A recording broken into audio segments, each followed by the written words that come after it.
बाबासाहेब पहिल्यांदा आमदार झाले, ज्याला आपण आमदार म्हणतो, असेंब्लीचा मेंबर, प्रांतिक असेंब्लीचा मेंबर, म्हणजे त्यावेळेस राज्याचा मेंबर.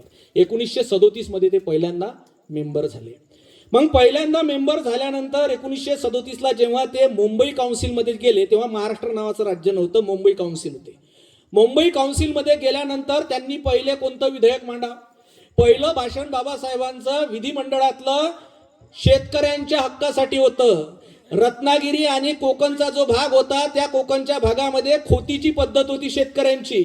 म्हणजे खोती म्हणजे आपल्या इकडे सावकार आपण म्हणत असतो, म्हणजे व्याजाचे चक्रवाढ व्याजानं पैसे वसूल करणे, लोकांच्या जमिनी खाऊन घेणे आणि शेतकऱ्यांना भिकारी करणे, अशी ही पद्धत म्हणजे खोतीची पद्धत होती. या खोतीच्या पद्धतीच्या विरोधात पहिलं बिल आणलं 1937 मध्ये. म्हणजे ज्या वेळेस ते आमदार म्हणून निवडून गेले, ज्या वेळेस ते नेते म्हणून निवडून गेले, पहिला आवाज कोणाचा दिला? शेतकऱ्यांचा आवाज दिला. त्याच्यानंतर महात्मा ज्योतिराव फुलेंनीच साहित्य शेतकऱ्यांसाठी निर्माण केलेलं आहे. गुलामगिरी शेतकऱ्यांचा असूड, ब्राह्मणांचे कसब, हे पुस्तकं जर तुम्ही वाचले तर तुम्हाला पूर्णतः शेतकऱ्यांचं जीवन आणि शेतकऱ्यांचं शोषण कसं केलं जाते हे सांगितलेलं आहे. बाबासाहेबांनी जो डीएससीचा ग्रंथ, बाबासाहेबांच्या बघा डिग्र्या पहा बाबासाहेबांच्या. बरीच लोक म्हणतात की बाबासाहेबांनी एवढ्या डिग्र्या घेतल्या म्हणून ते मोठे आहेत. मला सांगा, आजच्या काळामध्ये, आजच्या तारखेमध्ये या देशामध्ये बाबासाहेबांपेक्षाही अधिक शिकलेले लोक आहेत, डिग्र्या घेतलेले लोक आहेत, पण बाबासाहेबांसारखं होता आलं का? पहिला प्रश्न. होता आलं नाही. म्हणजे बाबासाहेब होण्यासाठी केवळ डिग्र्या महत्वाच्या नाही, तर बाबासाहेब होण्यासाठी दुसरं काहीतरी महत्वाचं असलं पाहिजे, आणि ते महत्वाचं म्हणजे आपल्या विचारांशी असलेली बांधिलकी, आपल्या विचारांशी असलेला प्रामाणिकपणा. जेव्हा तुमच्यात निर्माण होईल तेव्हाच तुम्ही बाबासाहेबांपर्यंत जाऊ शकता. आणि जर मोठमोठ्या डिग्र्या घेऊनच माणूस मोठा झाला असता, तर जो अशिक्षित असलेले गाडगे बाबा तुमचे आमचे आदर्श झाले असते का? झाले नसते. तिसरा वर्ग शिकलेले तुकडोजी महाराज आपले आदर्श झाले असते का? नाही. शिक्षणाबरोबरच तुमच्या आमच्यामध्ये बांधिलकी निर्माण झाली पाहिजे, हे बाबासाहेबांच्या कर्तृत्वातून घेतलं पाहिजे. या देशाची आर्थिक व्यवस्था, रिझर्व्ह बँक ऑफ इंडिया, तिचा जो आर्थिक सिद्धांत आहे तो कशावर आधारलेला आहे? The problem of rupees. हा ग्रंथ कोणी लिहिला? हा ग्रंथ डॉक्टर बाबासाहेब आंबेडकरांनी लिहिला. बाबासाहेब आंबेडकरांनी कोलंबिया विद्यापीठामध्ये इंग्लंडमध्ये जे काही शिक्षण घेतलेलं आहे अर्थशास्त्राच्या संदर्भामध्ये, त्या सगळ्या शिक्षणाच्या तत्वांवर ही सगळी आपली आर्थिक व्यवस्था चालते. प्रॉब्लेम ऑफ रुपीचं महत्व काय आहे? जे बाबासाहेबांनी डीएससी साठी ग्रंथ लिहिला, प्रबंध लिहिलेला आहे डीएससी साठी, the problem of rupee, origin and solution. काय महत्व आहे? आज आपण ऐकत असतो, टीव्हीवर बातम्या येते, रुपया एवढ्या पैशानं घसरला. बरोबर आहे. एका डॉलरची किंमत 93 रुपये 14 पैसे आहे ना. आपण ऐकत असतो ना, रुपया घसरला, रुपया चढला. हे जे रुपया घसरण, रुपया चढण, हे जो काही आपण ऐकतो ते सगळं बाबासाहेबांच्या द प्रॉब्लेम ऑफ रुपी मध्ये आहे. चलनाची व्यवस्था कशी असली पाहिजे, चलनाचं महत्व केव्हा कमी होते आणि चलनाचं महत्व केव्हा वाढते, सोनं आणि चलन, एवढ्या रुपयाला एवढं सोनं, हे सगळं बाबासाहेबांनी मांडलेलं आहे आणि त्याच्यावर हे सगळं चालतं. एवढा विद्वान माणूस. पण ज्या वेळेस संविधान निर्मिती होत होती, बाबासाहेब जिथून खासदार झाले, त्या जयसोल खोलना हा जो मतदारसंघ आहे, जिथून ते निवडून आले होते, हा मतदारसंघ भारताची फाळणी झाल्यानंतर पूर्व पाकिस्तानात हे गाव चाललं गेलं. त्याच्यामुळे बाबासाहेबांची खासदारकी रद्द झाली. आणि आता बाबासाहेब संविधान सभेवर कुठून निवडून येणार?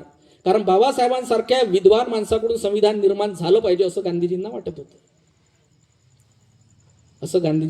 होतं.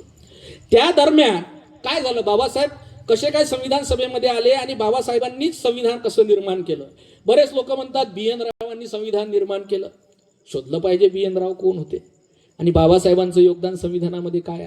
काही लोक म्हणतात बाबासाहेबांनी एकट्यानं संविधान निर्माण केलं. काय संविधान सभेत तर लय लोक होते, नक्कीच लय लोक होते, पण ड्राफ्टिंग कमिटीचं जे कामकाज चालवत होतं, ज्या मिटिंगा होत होत्या, त्या मिटिंगला किती लोक हजर राहत होते हे कोण पाहिजे?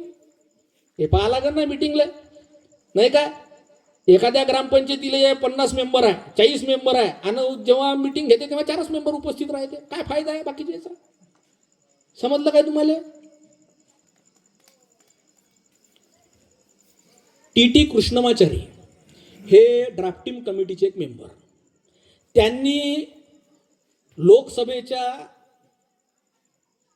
चर्चेमध्ये, शेवटची जी चर्चा झाली जेव्हा संविधान हँडओव्हर झालं, बरोबर आहे. कधी झालं हँडओव्हर?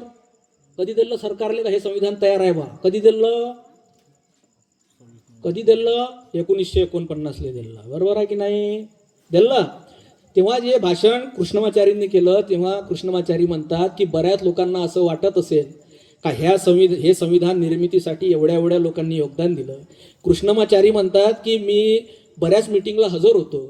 त्या मीटिंगची परिस्थिती बऱ्याचदा अशी होत होती का जे काही मीटिंगचे सभासद होते त्याच्यापैकी फक्त 4-5च लोक हजर राहत होते. कधी कधी तर 2-2च लोक हजर राहत होते. आम्ही 2च लोक राहत होतो. म्हणून कृष्णमाचारी म्हणतात की हे संविधान जे निर्माण केलेलं आहे याचं श्रेय निसंशय बाबासाहेबांकडे जाते. तेवढी मेहनत बाबासाहेबांनी याच्यावर केली. कदाचितच कोणी या संविधान निर्मितीमध्ये तेवढी मेहनत केली असेल असं कृष्णमाचारी म्हणतात, जे ड्राफ्टिंग कमिटीमध्ये होते. मग बाबासाहेबांनी या संविधानामध्ये काय केलं? सगळ्यात महत्त्वाची गोष्ट, बाबासाहेबांनी 1927 मध्ये जे काम केलं मनुस्मृती जाळण्याचं, किती लोकांनी वाचली आहे रे मनुस्मृती? वाचली आहे का? नाही. पण आपल्या घरात आपल्या मनात ती असते.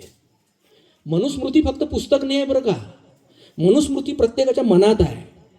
जेव्हा आपण आपल्या घरच्या मुलगा आणि मुलगीमध्ये भेद करतो, कसा भेद करतो?